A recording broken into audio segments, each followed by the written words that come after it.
background. Michael Reid on LMFM. Now we're hearing story after story of buses turning up late or not at all because the service has been cancelled. It's a problem that could get a lot worse with the NBRU talking about a flashpoint on the 29th of October, and the Irish Independent on its front page today reporting that at least 16 bus services were cancelled just yesterday. We're joined by two local councillors and we'll be hearing from Bus Eireann in a moment. Cllr Tobin, you're in the Ashbourne area. What questions have you got for Bus Eireann this morning? Firstly, let me correct you. It's Tobin, not Tobin. I'm not. I haven't Irishized my surname. What was I going to say to you? Sorry about that, but no. Ashbourne has always historically had a very, very bad bus service, and Bus Eireann have never really given us what we wanted, which is a proper, decent, reliable bus service, and it just hasn't happened over the years. And in the last couple of weeks, in particular, the 109A and the 103, which are probably some of their most profitable routes, they've been cutting services left, right and centre. Their website isn't accurate, so when you go to the bus expecting a bus to be there, which their website says will be there, it's not there. And it's affected students going to DCU. In particular, it's affected people going to the airport on the 109. The 109 is an expressway route. They encourage people to go to the airport. You know, you don't have your parking fees and things like that. And you go to get a bus thinking you're going to arrive on time to get a plane, and the bus doesn't arrive.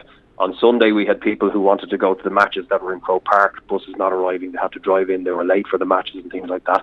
So this is supposedly a service that's been provided. We do pay a way over the odds, we find, for our bus service as well, because Bus Eireann charge a bigger premium, we'd say, than Dublin Bus do for similar routes in similar areas. One example is Selbridge. Selbridge is serviced by Bus Eireann, Dublin Bus and Irish Rail. They compete with one another even though they're semi-state bodies, and they have cheaper prices there because of that competition, even though it's the same distance into Dublin. But notwithstanding, you want to know if people will be able to rely on the service in the coming days and weeks. Padraig Fitzsimons, I hope I've pronounced your name correctly, a Fianna Fáil councillor and indeed the Mayor of Navan. What questions have you got for Bus Eireann this morning? Hi Michael, thanks very much. Much as the same as what Alan has said there, but we haven't really had, I suppose, the extent of what Ashbourne has. In fairness, we have had routes cancelled. Like, for example, today, in fairness, only one route was cancelled today. That's the 10 o'clock NX going to Dublin. We've 150 buses going to and from Navan every day. That's 75 each way. Like, in fairness, it's a very, very good service. And Bus Eireann have done a much, much improved job here in Navan. But I think it's just the communication. It's getting the message out to people who are travelling. If you're, like for example, on Saturday, if you were getting the 840 bus to Dublin, it didn't turn up. You know, did you know about that? You know, some people will go on the website and check it out, others won't. Or if something happens quickly, is the message getting out to the commuter quickly enough? More of a beef that I would have with Bus Eireann actually is the local bus service we have here. The timetable isn't accurate whatsoever. It's largely used by old age pensioners more so than paying customers, and therefore probably it doesn't get a loud enough shout with regard to when there is a problem. For example, the last number of weeks we have had numerous buses breaking down, and if a bus breaks down, there's no bus to come in and replace it immediately. It takes time, and people are stuck at the bus stop without knowing whether that bus service is going to come. And after people going from maybe from the shopping centre to Johnstown or the shopping centre to Blackcastle or Beachmount, and I think it's just Bus Eireann have to find a way of letting the commuter know when there is a problem. All right, let's hear from Bus Eireann. Nicola Cook is Media and PR Manager with Bus Eireann. Good morning to you, Nicola. And, good morning. Thanks. Good morning, Michael. Just a few things there. I'll take those points. Just to start with, obviously we apologise to all our customers for the inconvenience that they've had over the past week and a half. So we are now back at operating at almost full capacity. So out of 1,000 services on the Eastern Corridor today, there are only 8 that are not operating. So that means 99.2% are operating, and as Councillor Fitzsimons alluded to, there only one bus not operating in Navan. So we're nearly back there again. And again, apologies for the dropped services that were there. I just, in relation to what Councillor Tobin said there, most of that I completely disagree with. We are not cutting services left, right and centre. The whole reason that we had, I suppose, these issues in the last week or two is that we have introduced a major overhaul of enhanced services on the N2, N3 corridor. So we broke it into 4 distinct service areas, so the 109, the 109X, the brand new Navan NX service, 98 services daily between Dublin and Navan. We are increasing frequency and we are having longer hours of operation. In relation to the 109A, yes, unfortunately, there was a few problems on that. That's because it's a 24-hour service. And when you have service cancellations and there's a 24-hour service in operation there, it is impacted. Now, the reasons, and then also, on to Councillor Fitzsimon's situation there. He talked about the town service there in Navan. There is actually going to be an overhaul of that in November, and we are going to improve services on that. We're just trying to get these big ones through the gap first. And in relation to the breakdown of the vehicle, there's a certain type of vehicle on that. It's only a specific type. There's not many of them around.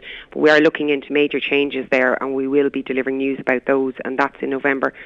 If I can just explain to the listeners about what happened, I suppose, in the last 10 days. So, as we said, we worked for 2 years on bringing in these major changes. And by the way, there was public consultation on this a year ago. We put out leaflets onto the buses saying what our plans were. We went into Busaurus and we asked people about it, and then we asked submissions on our website. We got 300 submissions actually in relation to that. So we introduced these on Sunday the 17th of September. Now, to coincide with that, there is newly optimised rosters for our drivers. What these relate to, as you can remember, the financial difficulty Eireann was in and the significant strike a couple of months back. And so we're into the second week of the new timetable, which is as a cost-cutting measure. The union has obviously taken umbrage with how you're introducing this, and what we have now is an industrial dispute, which is the elephant in the room, because it appears that what you're trying to cope with is organised sick leave, if you like. Yes, these rosters, by the way, this is part of the Labour Court agreement that was that unions were sitting in the Labour Court in relation to, and that agreement was passed by our drivers. So, this is part of what was passed by the unions in terms of better making the company more efficient. We're going to lose €16 million this year, okay? And we had to sit down and look at how we could make some changes, make things more efficient, and deliver ourselves back to balance the books. The drivers' union signed up to that. So, in relation to what the MBRU are saying, we have already gone through those rosters. These had to be agreed with drivers before they could be brought in, and they are required. And we're implementing our cost savings throughout the rest of the company. And this is a very significant area now that we must get through on. Okay, and perhaps there's merit in the argument that you're making, but you accept that the problem that our listeners are facing now is rooted in an industrial relations dispute, that the drivers are describing the new timetables as an insult, and they're calling in sick. They're talking about a flashpoint on the 29th of October, as people will read in the Irish Independent today. People are turning up for buses, whether it's 8 or 16 services that are not running. We don't know what's going to happen tomorrow, do we? We don't know if people are going to call in sick or whether there'll be a bus available. If we should be looking at the internet 2 hours before we go or not, and if we don't have the internet, what would we do? What can you say to people? No, that actually is not the case. So we're taking steps now to deal with the matter, and what they are is that we are discussing the situation this week with the driver representative unions and drivers themselves who are repeatedly reporting ill for work. That is a serious matter, and it is not to be tolerated here. We've new drivers joining the company in the next week or so. So we have deployed resources from around the rest of the country to assist to ensure that the service provision is covered, and we also have contractors. So buses will be available, because what is a fact is that we're hearing from people who can't get to college. We're hearing from people who can't get to work, people who are concerned about losing their job, people who have started to drive because they can't rely on the service, people who've been standing at bus stops when buses haven't turned up. So as I said, Michael, 99.2% of services have operated this morning. There's only one service not operating there in Navan, so we're almost back to full service again. But Nicola, I'm not arguing with you. I'm just asking you to talk to the people who fall into the 8% category, or who might fall into a smaller category tomorrow, whether it's 1% or 10% or 20%. People want to know that if they're going for their bus because they've something important to do, that the bus will be there. Yes, as I said, we have new drivers starting next week, and we've also redeployed resource from around the country. We're putting inspectors now at bus stops to ensure that the real-time information is working properly, and also that drivers' boards and drivers' duties are covered properly. Unfortunately, yes, there is an issue with absenteeism and certain amounts of drivers calling in ill. We have a spare driver panel that actually covers 5 to 6% of absent drivers, and we are hopeful of reducing that down again so that our absence levels will drop down. Last year they were 6%, and they've just increased. They've spiked in recent weeks, but we do have the resources there. We are fully resourced at Bus Eireann to provide all the services. We are talking to the unions about this issue this week, and people who are repeatedly calling in sick, there is action to be taken there. Well, and there may be industrial action taken for that matter. Let's go back to the councillors. Pádraig Fitzsimons, what do you make of what you've been hearing? Yeah, well, in fairness, I have to say I welcome what Nicola said there, in that they're placing drivers from Dublin Bus out to Bus Eireann, and they're trying to deal with it. I don't think, to be honest, politicians should really get stuck into any sort of labour agreements at all. But at the same time, what I really welcome, actually more so than that, is the overhaul of the Navan service, which really is long overdue. And I think the people in Navan will really, really welcome that, especially the elderly community who use that bus service. It's the service that matters. Cllr Tobin?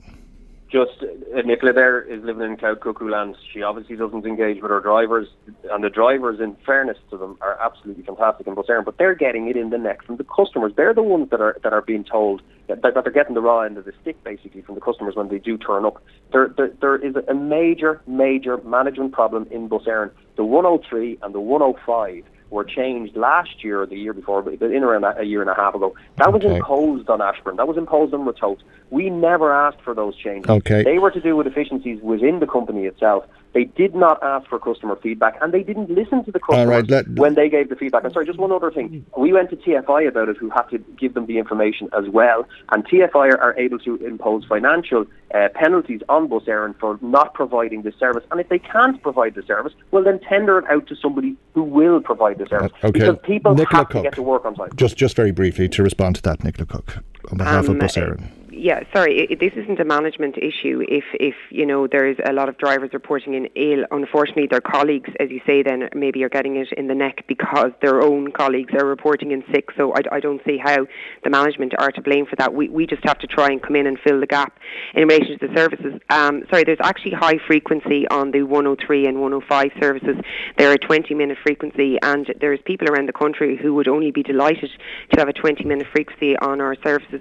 We've done our best. What we are doing is responding to demand here, where the commuter towns are, where the commuter belts are. That's why Navan, for example, got this big new service and all the service improvements along there.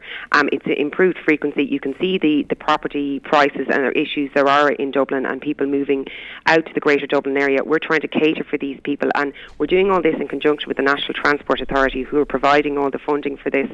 And we're just asking for people. We're almost there. Just to give us just a little bit of patience to get this over the line. We apologise again. Please keep an eye on buseireann.ie and on Twitter, and we do expect to have there or thereabouts a full complement of services next week. Thanks for that, Nicola, because people are genuinely concerned and left high and dry, it seems, on occasion as well. So I'm sure they'll welcome any improvement in the service, and if that happens, great. If not, perhaps you'll come back to us in the coming days and weeks.